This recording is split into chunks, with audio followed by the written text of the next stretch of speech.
Esports, magkakaalaman na tayo. As early as now, ibigay ko na sa inyo kasi mukhang nagkakapalitan na ng pokes dito sa mid.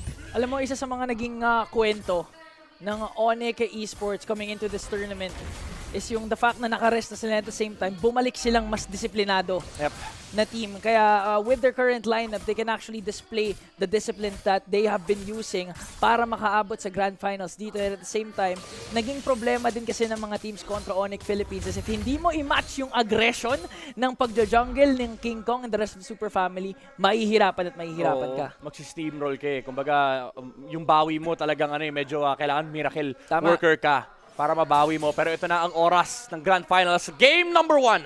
The Grand Finals match between Onyx Esports and Onyx Philippines. Nagkakakuha na sila ng oras pero kailangan nilang kuhanin ng serye para sa kampyonato. Here comes King Kong into the middle lane. Revitalize mula dito kay Kiboy para mabuhay siya. Pero yung mga cables ay nandoon para mapatumba yung kabayo. Nagkaroon na ng trade. Nakakuha ng roamer ang Onyx Esports dito. 1-for-1. Parehong-pareho. Both junglers nakasecure ng kills. Kyrie dito. Buti na lamang wala pang Queller para mapitas doon si Super Friends. Pero both roamers din naman ang namatay para sa dalawang kupunan na Onyx. So ngayon, alam naman natin na pag funny ka, sobrang importante ng purple buff mo. If bago pa mag-turtle, kailangan mo makasecure to.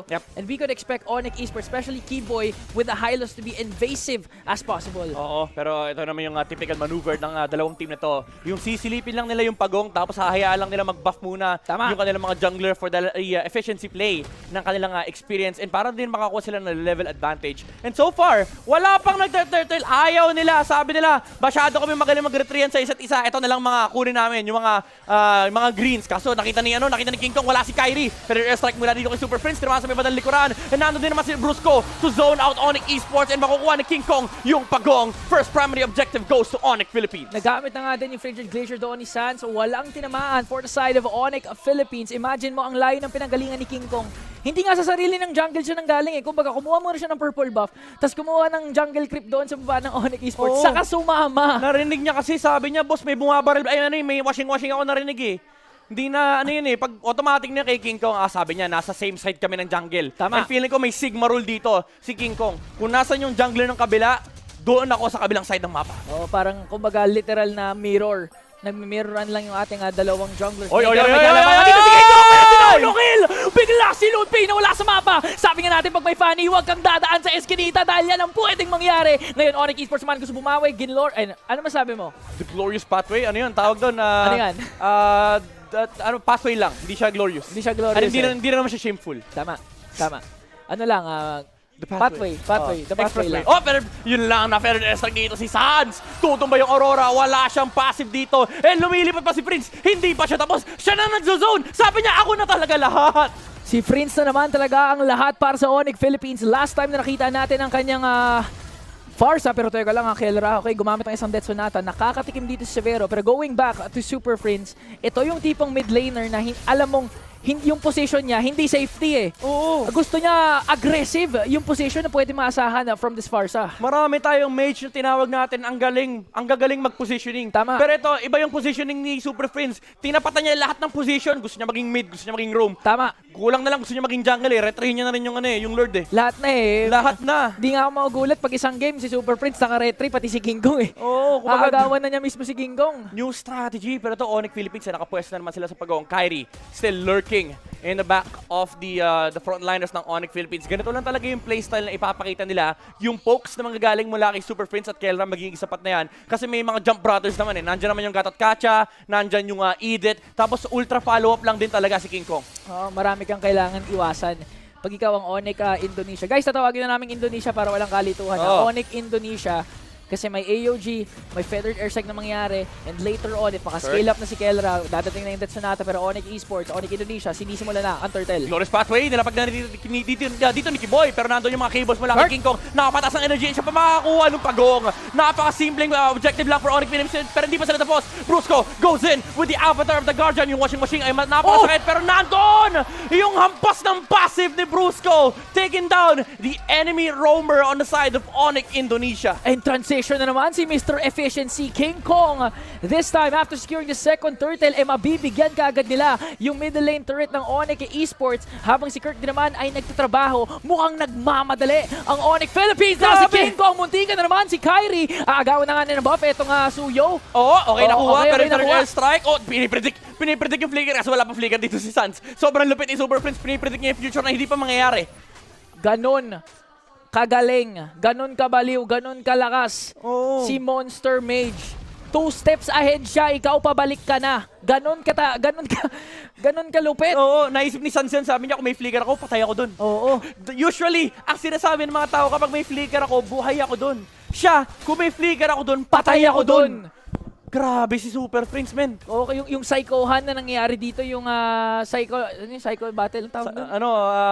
Basta yun, Psycho Battle. Psycho Ball kasi naiisip ko si Queenie Beer eh. Basta yun, may psychology na nangyayari dito kasi hindi na to reverse psychology. Tama, hindi na to pabilisan kasi ng kamay kasi given na lahat kayo dyan na paldo yung mga kamay nyo, mabilisan. Literal paldo yung kamay. Oo, patalinuhan na lang to. Ang dami na nga nilang sing-sing eh. Yun kasi sasabihin ko, yung mga sing-sing kasi, Sino? pinakapaldo dyan si Coach Yeb eh. Tama, siya yung pinakamarami. Alam mo tawag namin sa kanya? Ano tawag niya sa si kanya? Thanos. Tama, tas ngayon dadagdag pa yung sing-sing niya. Oo. Kulang na lang, dagdagan mo mismo yung daliri niya para kumasya yung mga sing-sing Kaya niya. nga eh, feeling ko nga, hinihingi niya na dapat may pang 6, kung may, yung team may 6 man, dapat may 6 finger eh. Tama. Yun na yun. Yun na yun. King Kong, depende sa may top lane, pero nandoon si Kiboy with a high-loss conceal. High-loss conceal. Sinabi mo kasi Midnight kanina na kailangan malamilagro yung pwedeng gawin dito ng Onyx Indonesia para makabawi eh. And knowing Kiboy na naka-high-loss lang, wala namang masyadong outplayan, kaya kumuha na siya ng conceal. Kaya ako pinapaulit-ulit yun kasi sa'yo ko lang nakita yung high-loss conceal eh. Ngayon nakita ko na ng Kiboy, so bali pala flicker in. Mula kay Kirk, tumama rito. Kay Kyrie, and mapapatay nila yung Suyo. Federal strike just to zone the other members of Onyx Indonesia from re-engaging into that team fight. Libreng kill ang nakuha dito ng Onyx Philippines. Hindi pa sila tapos. May kable pang pwede makuha dito si King Kong. May energy pa siya. And tatamaan niya rito si Lutfi. Pero may enough HP naman siya. And with the vengeance, mukhang safe naman dito si Lutfi. Kaso yung purple, hindi. Wala na. Wala nang tinitira ang Onyx Philippines. Para sa kupunan nila Kyrie at Onyx Indonesia with a 5K gold lead. Wala pa tayong 8 minutes. Mukhang makikita na naman natin si King Kong mag-level 15 as they isipin mo, sa sobrang lamang na ng Onyx, nag-turtle sila, si King Kong nasa taas. Oo, wala na siyang pake kasi sabi niya, technically pag pumunta ako dyan, sayang oras. Tama. So habang kinukuha niyo yung turtle, makukuha ko yung XP, may gold at XP sa taas na farm, tapos may green pa siyang katabi. So maximum efficiency. Tsaka kung usapang farm, sabi ni King Kong, pag ako nagpa-farm, dapat wala akong katabi. Tama. Ayaw niya ng katabi, gusto niya sa kanya lahat. Ang tawag dyan ay ang Sigma pattern. Sigma pattern Ang ni King pinakamalupit Kong. na farming pattern sa buong mundo. Bawal ka lumapit. Yan yung tipong maski kakampi mo, kalaban mo. Tama. Hindi sila pwede makalapit sa'yo. Speaking of lapit so far, si Super Prince, ginagawa na nga yung trabaho ni Brusque sa pag-zone out dahil maski Farsa lang nakikita ng Onyx Esports, maski si Sans tsaka si Kiboy napapalayo eh. Tignan mo, para silang para silang customs.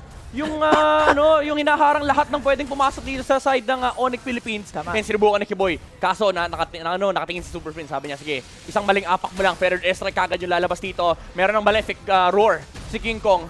And nandun na yung kanyang damage output, especially with the Blade of Heptasis. Napakataas na kanyang physical penetration. Sabi ni King Kong, teka lang, 9 minutes na, level 13 pa lang ako. Kasi si Kyrie din kasi, magaling trade. Tama. May alam din niya kasi yung Sigma pattern eh. Kaya kanina nung first turtle, may mirroring na nangyayari doon. Kasi alam ni Kyrie, kailangan niya ma-match yung jungling speed. Pero teka lang Ang hapdi, Death Sonata, Federal Strike, long range, no! Flicker in! Mula kay Super Prince alongside the last hit, the last bullet mula doon sa Death Sonata in Onyx Philippines, closing in the base of Onyx Esports. Look at King Kong!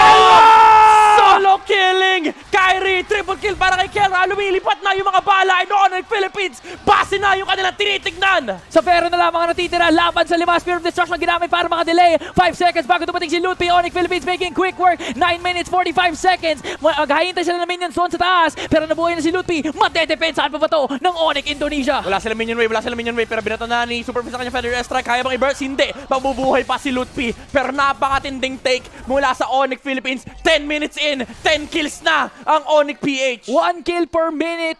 10K gold lead and a dominating start para sa ating Sonics. Kukuha na sila ng Lord ngayon para pang formality na lang at matapos na yung laro. Pero grabe, yung pinakita ng Sonics doon sa clash na yon. Even Kelra was flickering in na. Kahit si Kiboy mismo napa-Winter Crown kasi kinakailangan nila yun eh. Nagulat sila, akala nila Ingan poke lang with the Feathered Airstrike and Death Sonata. Kaso fliniker in. Walang ligtas sa pamilyang to, sabi ng Onyx Philippines. Kahit pamilya tayo. Kahit pamilya tayo, kahit kayo, hindi kayo ligtas. And ito yung sinasabi natin, Ingan eh. Walang ligtas sa Sigma Rule. Kapag naka-snowball ng Onyx Philippines, 1K gold lead per minute. 1K gold.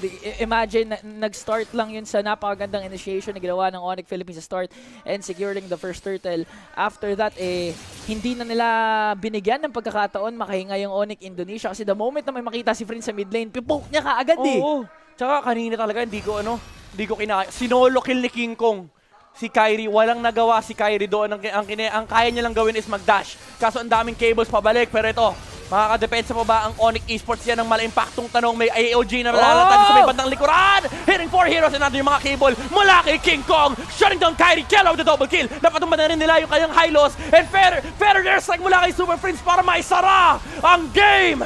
Number 1 Onyx Philippines takes the lead in this series. Grabe yung ngiti ng Onyx Philippines matapos yung game na yun ah. Binilisan lang. At talagang pinakita kung bakit hindi mo pwedeng ipahawak ang ganitong lineup. Ang funny sa King of the Jungle, si King Kong daw. Nakalaya, nakalipad at pinakita ng King of the Jungle na kaya rin niyang lumipad at taparan ang Sky King sa napaka-amazing na performance ni King Kong. Kung may Sky King, di ko lang pwede pangkitin, pero gets yun na yun. Gets yun na. Gets yun na yun. The blank cables. Ang lupit ni King Kong. Sinolo kill niya si Kyrie sa may top lane. And again, ito yung sinasabi natin. Walang excuse dito. Walang exemption. Kapag nakakuha ng snowball ang Onyx Philippines, especially with King Kong leading the charge, 1K gold lead per minute, Ingan Brigida. Grabe. Parang nung mga simula, first 2 minutes, ganun. May may pagsabay pa sa Onyx Philippines, nakakakuha rin ng kill si Kyrie. Yung unang minuto to yung nagkita na agad sila sa mid lane. Tapos pagkatapos nun, nakaisa pa kay Brusco, pero dun na nagtatapos. 2-14 yung kill score natin. Hindi na nakahanap ng way. Kahit pa yung mga Frigid Glacier doon. Naiiwasan lagi ng Onyx Philippines eh. Sobrang kakaiba na nga yung ginagawa ng Onyx Indonesia doon. High loss naka-conceal. Nag-Winter Crown na rin para lang talagang matapatan yung pwedeng gawing pokes ng Onyx Philippines. Pero tama ka nga, 1K gold lead per minute. Masyado nang malaki yung kinakailangang i-overcome ng Onyx doon. Aray ko po, tignan nyo naman kung ilan ang na-dish out na damage ng Onyx Philippines kumpara sa Onyx Indonesia. Wala pa sa, 1/4? O kung ano man yung mga numero na yan eh. Ang hirap makipaglaban buong game na yun. Hindi rin nakapag-ipon si Nasabero. Tsaka yun na yung masakit. Kasi na-mention nyo sa draft, parang best picks. Oo, best picks talaga to. Yung nilabas ang parehong kuponan hindi lang ng isang Onyx, ng dalawang Onyx. Kasi ang nakakatakot dito, yung idea ng Onyx Esports, parang kaya nilang kontrahin kasi yung Fanny. Time and time again, parang proven and tested na yung Hylos tsaka yung Moss